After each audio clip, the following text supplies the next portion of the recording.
Welcome to another edition of Starry Skies, the magazine programme that guides you through the wonders of the night sky during this wonderful, warm, spring, summery month, indeed, of July. I'm Mark Hardaker. And I'm Steve Tonkin. And whether you're listening from Verwood, Cranbourne, Gussage, or one of our other wonderful dark sky villages, thanks for joining us. Now, in this edition, we'll take our usual look at the moon and the planets before taking you on a ride through the summer Milky Way, a marvellous sight to behold. Indeed it is, and July is a fascinating month for star watchers. We're starting to get a little more darkness, not much, but nights are fairly short, but at least we've got some midsummer twilight to enjoy, and by the end of the month we can once again enjoy some truly spectacular deep sky views. Indeed, and Dorset's one of the best places in the country to do exactly that. Aren't we lucky? We are. Right away from the towns, our countryside enjoys some remarkably dark skies. So today we'll take a tour of July's highlights, the planets, the moon, and then we'll spend the rest of the programme exploring one of the great sights of summer, as we said, the Milky Way. You can't beat it. Milky Way in this time of the year, July and August, is absolutely brilliant. So grab a cup of tea, settle back, and let's head out under the July skies. Right, well, July begins with the moon waning towards new. New moon falls on the 14th, giving us the darkest skies of the month and the best opportunities for deep sky observing. The first quarter moon arrives on the 21st and full moon falls on the 29th. So that really tells you that the 2 weeks centred around that new moon are really the best time for observers. We don't want to be going out under moonlit nights. Unless you're observing the moon, of course. Of course, yeah. But so if you're planning a trip to a dark site such as Durlston Head or Knowlton Church or Cranbourne Chase, those 2 weeks, that's the time to go, isn't it? It is. But another thing you can look for, as a summer unique phenomenon, is noctilucent clouds, which we talked about last month. We did. And they're still around in July, and we have already had some really nice displays of these electric blue clouds. They appear very high in the atmosphere, and you'll see them just after sunset when the sky's going dark, or before dawn. In fact, that was about the only thing in those blazing hot nights we had. I mean, it was the sky was full of haze, but you could see the noctilucent clouds there in the north, couldn't you? A couple of nights. Yeah. They were low down, so it wasn't the best display we've ever seen, but still, they're just so incredibly beautiful. And also keep your eye out towards the end of the month for the Southern Delta Aquariid meteor shower. You got that one? Yeah. It's not actually a particularly active one. No. And this year's display is destroyed, damaged, not the best because of the full moon around that time of the year. But don't worry, we soon have the Perseids coming up. We'll talk about that next month. We do. But the thing we do have this month, the absolute standout feature, is the planet Venus, queen of the evening sky. Yeah. So it shines brilliantly, absolutely low in the western sky after sunset, and it's impossible to miss it. Yep. It's the brightest object in the evening sky. Photographically, it's actually even brighter than the moon. It's about 2 stops brighter than the moon. It's incredibly good. But through a small telescope, you'll see it shows a gibbous phase. That's like a moon that's just a bit more than half illuminated. Yeah. And it's going to, over the next few months, it's going to become larger. Venus will become larger and larger, and it will go from being a gibbous to a half to a crescent to a thinner crescent, and we'll be able to see that with our telescopes. And the diameter of it gets bigger and bigger as it does that, which does because it's actually coming towards the Earth. Yeah. Which means, actually, that the planet stays, even though it's going thinner and thinner and thinner as a crescent, it's getting larger and larger and larger. So it stays the same brightness. Yeah. Nearly all year, Venus is about -4 on our magnitude scale. Yeah. Anyway, enough of that. There's a particularly attractive event around the 9th of July when Venus appears close to Regulus, which is the brightest star in Leo. Yeah. And that would be a lovely contrast between the brilliant planet and the distant blue-white star that's Regulus. Yeah, and the next thing that happens with Venus is around the 16th and 17th, so it's just after new moon. You've got this lovely, delicate crescent, fingernail moon, joins Venus. It'd be bit closer on the 17th than on the 16th. Yeah. So have a look out for that, but you'll see them both in the sky if it's clear on either of those dates. And you can see Venus, even just after the sunset with a pair of binoculars. Make sure the sunset, it's an easy marker to all the other bits in the sky. It's easy to find. Jupiter, well, I think we've more or less lost that, haven't we, for all intents and purposes? I think so, but don't worry, it'll be back in September. It never stays away for long. And it moves a constellation per year. It goes around the Sun once every 12 years. So on average, it does one constellation every year. So this last year, it's been in the constellation of Gemini. And when we see it rising back in September time, I guess, it will be in the constellation of Cancer, and then Leo and so on. But more about that when it rises. Yeah, indeed. What about Mars then? Well, you look before dawn in the eastern sky. I mean, it's not particularly bright right now, but it does have that sort of reddy orange tint, so it's unmissable from that point of view. So around the 4th of July, if you've got binoculars or a telescope, it passes incredibly close to Uranus. Less than a sixth of a degree away from it. So it is really very close. Yeah, if you're into that sort of thing, it's 9 arc minutes. So, if you're staying up late or getting up early, you get an excellent opportunity to see them both. What time would that be then? Best about half past 2, half past 2 in the morning. So set your alarm clocks on that day. That's the 4th of July, easy to remember. That's Independence Day for those. And it's a Saturday, it is so you can get up early. But Mars will be much better come February next year. Yeah, we've got lots to talk about Mars. That's coming up. Yeah. Next planet out, Saturn. Well, for many listeners, of course, with telescopes, Saturn is probably the prize planet this month, isn't it? Yeah, and the rings are getting wider, so that's great. Yeah. So it's rising late in the evening, and it's pretty well placed just before dawn, best seen from about 2 o'clock. It's British summertime, not UT or whatever. It'll be about a hand's width above the horizon, just at about 2 o'clock in the morning. And even a small telescope, you only need to magnify it about 35 times, will reveal these rings. And they're opening up a bit now, so it's going to be getting brighter, and it really does look like it. It's one of the first things people remember about telescopic astronomy. Absolutely. Is their first view of Saturn. It's unforgettable. Yeah, and it's certainly true for me, Steve. As you well know, I had a telescope bought when I was 9 and saw Saturn for the first time, and it was that wow moment. Yeah. And here I am, 60 years on, I'm still wowing at Saturn through a telescope. As we both still do. It never leaves you. No, it has that little heart flutter every time. It's gorgeous. And it's like, because Saturn comes up and it stays above the horizon for a couple of months, and then it goes away again, and when it comes back again, it's like an old friend, isn't it? Yeah. Anyway, so what we said we'd talk about today was a bit of a journey along that summer Milky Way. So, it is on a dark sky, and we are very fortunate here in Dorset in having dark skies in many, many areas, not just the internationally recognised dark sky site at Cranbourne Chase, but there are many other villages around that have pretty good skies dark. Yeah. And if you head somewhere into the darkness in Dorset during the second half of July, you'll be able to see one of nature's greatest spectaculars. Yeah, it'll be about the 3rd week of July will be the best time, because the moon will be non-interfering with it then. Yeah. And if you can, actually get down to the coast. Yeah. Because if you look from Purbeck or something like that, your nearest lights in the direction of the Milky Way are sort of Cherbourg, about 60 miles away. Yeah. So you've got no light pollution there. Yeah. And you can see the Milky Way going right down into the sea. So it's arc across the sky, down in towards the sea, and it actually looks like weather clouds almost near the horizon. Yeah. It's so dense there. Really do have a look at it. It's gorgeous. And that's just billions of distant stars, all of them within our own galaxy. Yeah. And this is in July. That's when the thickest, richest, densest part of the Milky Way is visible. That's the bit in the centre, isn't it, Steve? Yeah, as a core. We're looking towards the core of the Milky Way, so around Sagittarius and that. I used to go down to Barton, on the coast down there. Barton-on-Sea, yeah. That's a great place to go. It's a short journey from where our radio station is based. pop down there, park your car, and with a pair of binoculars looking out to sea, like you said, Cherbourg is your next stop. Yep. So the sky there is absolutely black. You're looking over the sea, so very good.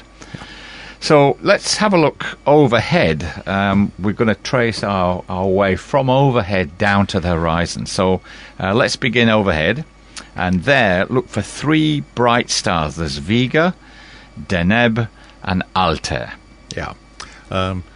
So Vega is in the constellation of Cygnus, the swan, and it does actually look like a swan. It's like a cross in the sky, and the long neck of the swan sort of stretching downwards, and the wings sticking out either side, almost symmetrical.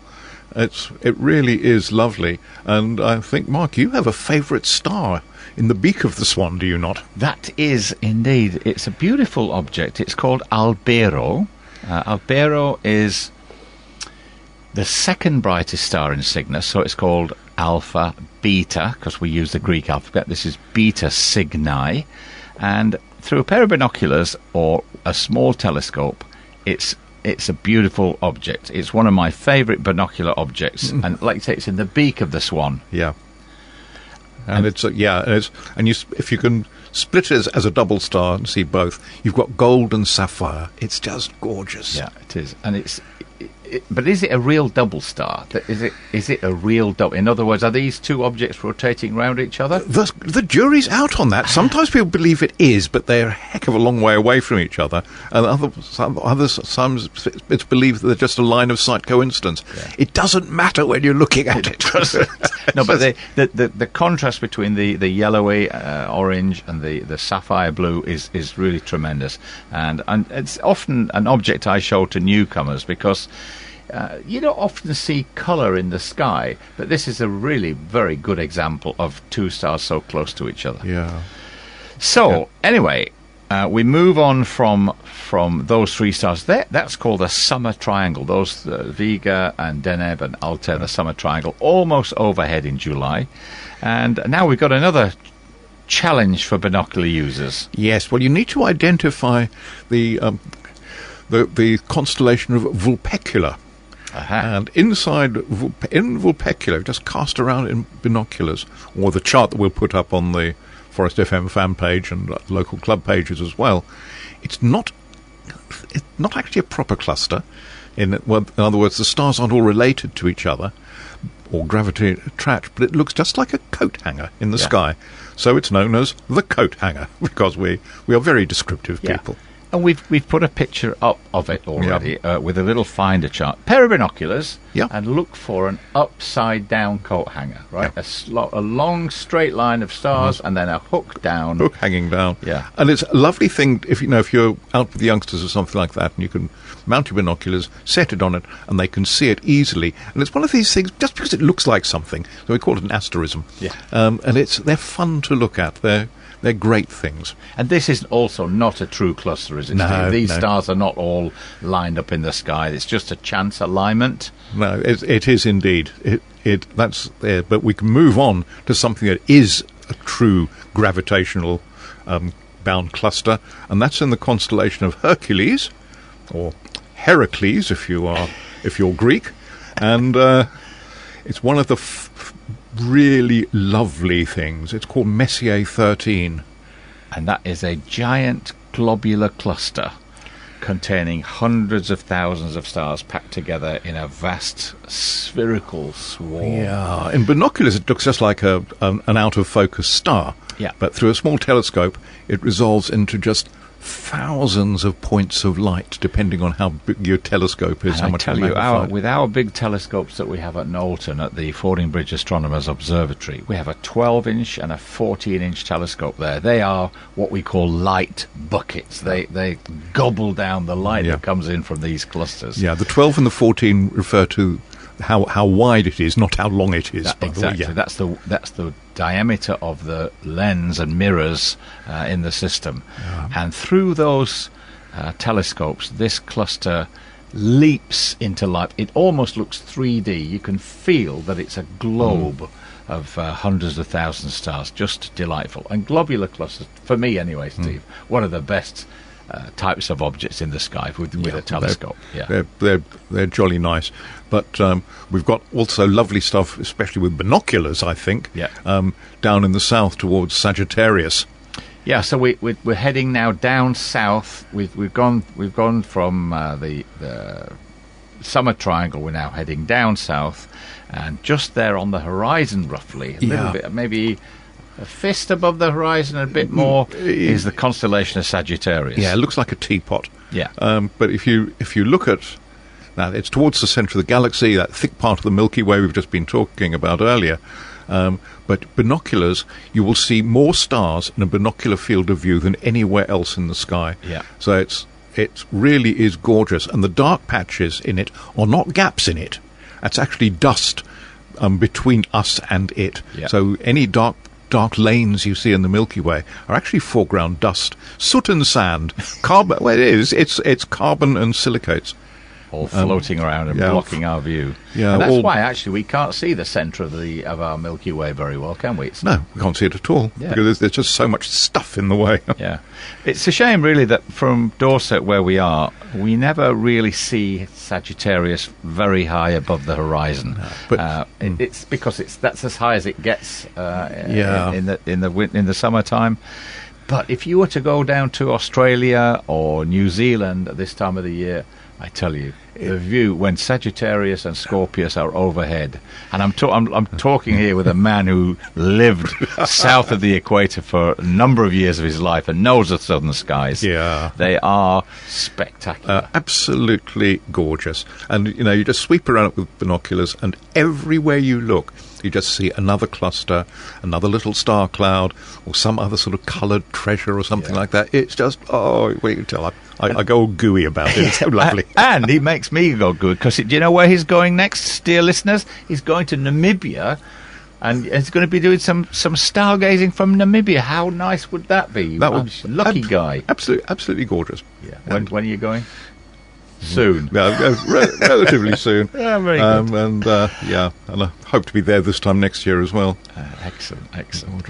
So we've got where the Milky Way there is most dramatic, and if you just scan around that whole area from the summer triangle down to Sagittarius, you'll find it's filled with clusters, little asterisms, little groups of stars, smudges of light. It's really nice. Again, you need a dark sky for that. Yeah, indeed. Then, how about if we find... I'll just say one more thing about Sagittarius, if I may. The group of stars that form it look like a teapot, in a sense, and the Milky Way seems to be the steam coming out of its spout. Which is, and that's low, directly south during these July nights. Yeah, so, of course, what we said before, dark skies are really important, and that is where Dorset does come into its own. We are very lucky here. Yeah, well, it's... under proper dark skies, and you can find them here. The Milky Way just isn't just a sort of, you can just about see it. It's pretty obvious, and it has structure. You can see texture, you can see brightness variations. And if you look up towards Cygnus, where we were talking about before, you can actually see what looks like a rift in it, sometimes called the Cygnus Rift, which is a dark dust lane, again, foreground dust. Yeah, and that's very obvious. I think that's one of the most obvious things of the Milky Way. As it comes overhead, it appears to split in two around Cygnus. Yeah. And, this is one of the reasons why we would encourage you to, hop in the car and drive out, get away from those local street lights that you've got, and get into dark skies. We might not have them forever. We are working really, really hard to preserve dark skies, not just for human beings, but for our wildlife and animals. So enjoy it while you can. Get outside and enjoy what we're very, very lucky to have here in Dorset, which is beautiful dark skies. Indeed, we are. But the difference between a suburban sky or town sky and a proper dark sky is just incredible. Yeah. So that's about it for our July tour. Okay, well, summarise it. So brilliant Venus after sunset, Saturn later at night, and then take advantage around the new moon, so that's the 14th, to explore the summer Milky Way. And you don't need expensive gear. We always say at the end of the shows, expensive equipment is not what it's all about. You know, you can come and be a member of any astronomy club with nothing other than a pair of eyes, or even one eye will do. If you're going to go up from that, a pair of binoculars, a deck chair, a dark sky, and that's all you need to start astronomy. Yeah, it's often all I bother with anyway now, and I've been doing it for a very long time. Yeah. And just remember, when you're looking at that, every single star you see is part of our galaxy. This galaxy of hundreds of billions of stars. It's gorgeous. Absolutely. Now, next month, we're going to talk about what's going to happen next month. Next month, of course, but it's going to be a really special one for astronomers. Please make a note now in your diary of what we're going to call a double event, which is on Wednesday, the 12th of August. Make a note in your diary. There's going to be a very large partial eclipse of the sun. I'm sure it'll be all over the media, won't it, Steve? Oh, yeah. It'll be overhyped in the media. Yeah. And there'll be lots of warnings, as we're going to give you as well, not to look at the sun with any form of optical equipment, or even with your eyes. Don't stare at it, even though it's partially eclipsed. So that's going to take place before sunset on Wednesday evening. So it starts about 6 p.m., finishes about 8 p.m., I think, right? Something like that, yeah. And then that night, so as the sun's set and it gets dark, the Perseid meteor shower will begin that same night.